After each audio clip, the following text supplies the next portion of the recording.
All right, cuties, you asked. And by you asked, I mean, I said I'd do it in the last video. So I'm here to deliver. BattleFly.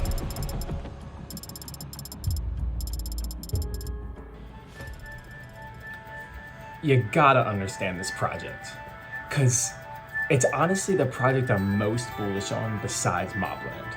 Now, keep in mind I've lost a lot of money in the last couple months, so if you take this as financial advice, that's on you. So why am I so into BattleFly? Well, it shares a couple key things that I look for in project, which is why I'm so bullish on it and Treasure and MOBLAND.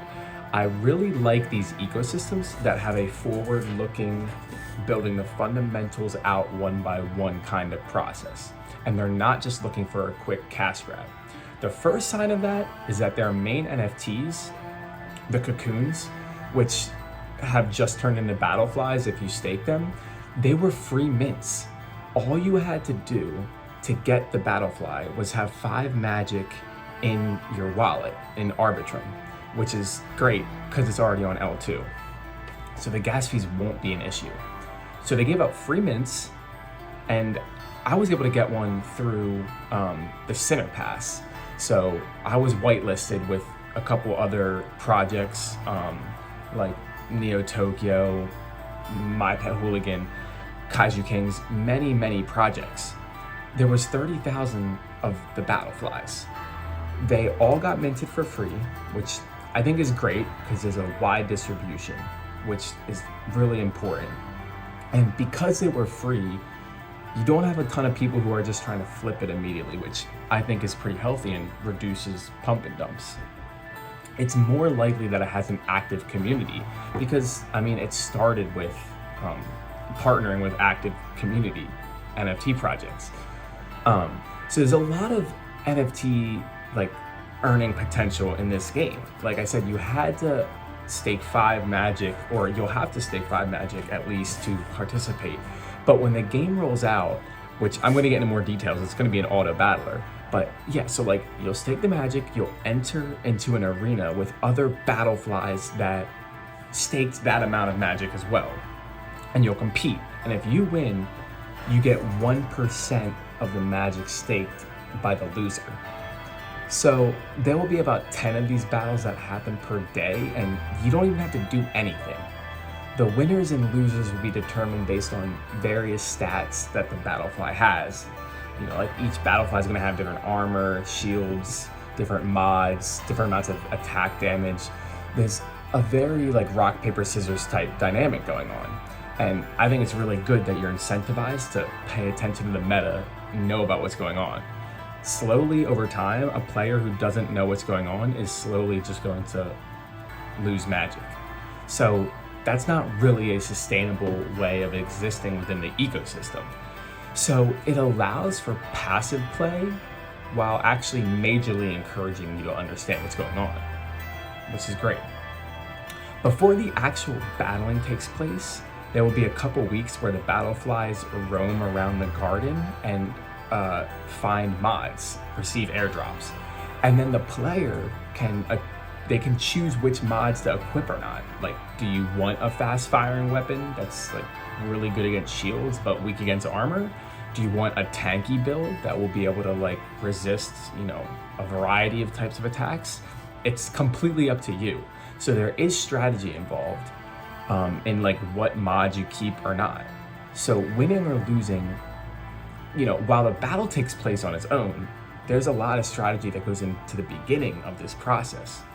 Now, what's even cooler about this is that not only 50% of the BattleFlies will be successful here. Because of the uniqueness of this project and the fact that it's built on Treasure, the BattleFly team, they actually own one of 5 legions, which is the NFT for Treasure's Bridge World. That, the Bridge World has mines that emit magic, and the legions get this magic. And the one that they have is so rare that it gives 600% magic emissions. So they're going to use those magic emissions from that legion to essentially provide universal basic income to offset a lot of losses for BattleFlies. So it'll actually end up turning out such that the top 75% make money, which is awesome. It's a no-brainer. I mean, unless you think you're in the bottom 25%, in which case you have bigger problems. I mean, have you seen people out there? So as we talked about, 75% winners, skill-based, every BattleFly, from the most rare to the most common, will all be able to earn a good return on investment if the player plays well. So it really will come down to like skill in that sense, what mods they pick, you know, how they're adapting to the meta. It can still be enjoyed passively, but it encourages you to know what's going on. I think it's a great combination. It's real GameFi. You're going to be wagering a certain amount of magic to earn more magic. So let's talk a little bit more about the garden and the hyperdome. So the garden is where you stake the BattleFly once you release them from their cocoon, which you can do now. You'll be able to go in, pick up mods, put them on your BattleFly. Then you'll be able to put them into the hyperdome, and based on how much you're willing to risk, you know, they'll go and battle against other people who have chosen to put their BattleFlies in that arena as well. So what I think is pretty cool, and the trick is that in order to participate and wager, like, you actually have to just stake your magic. So initially you're adding liquidity, so it really incentivizes that. And as we talked about in the previous video, like, that's really part of the narrative, is that they want to gamify the provision of liquidity. So yeah, they're smart. There's a couple of cool in-game things that I already mentioned, like armor, which is similar to armor in other games. It reduces a set amount of damage from every attack. So it's really good against like rapid rate of fire but small amounts of damage weapons.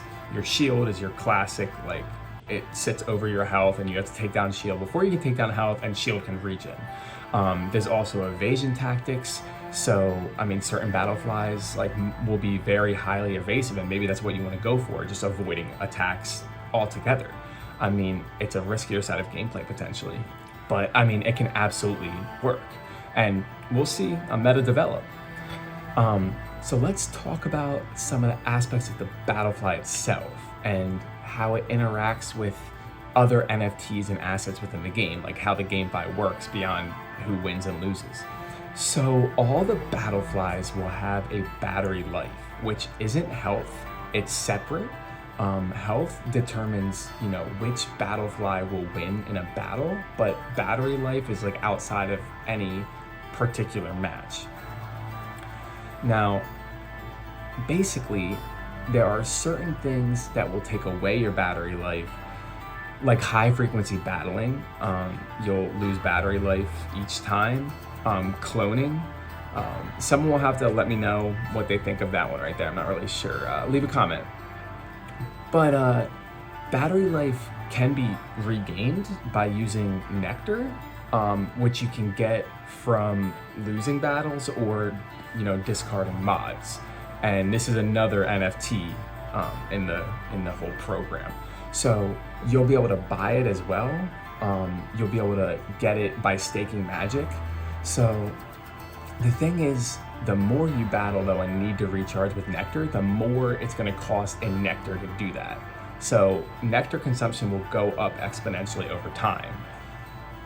Another cool thing about it is that it decays. So it'll slowly degrade over time if it's just sitting there. So those who are generating a lot of nectar, they'll probably actually have more than they can actually consume themselves. So they'll be incentivized to sell on the market. So that's a nice little addition to the economy. So you have the BattleFly, magic, and the nectar. These are three very key parts of the GameFi ecosystem.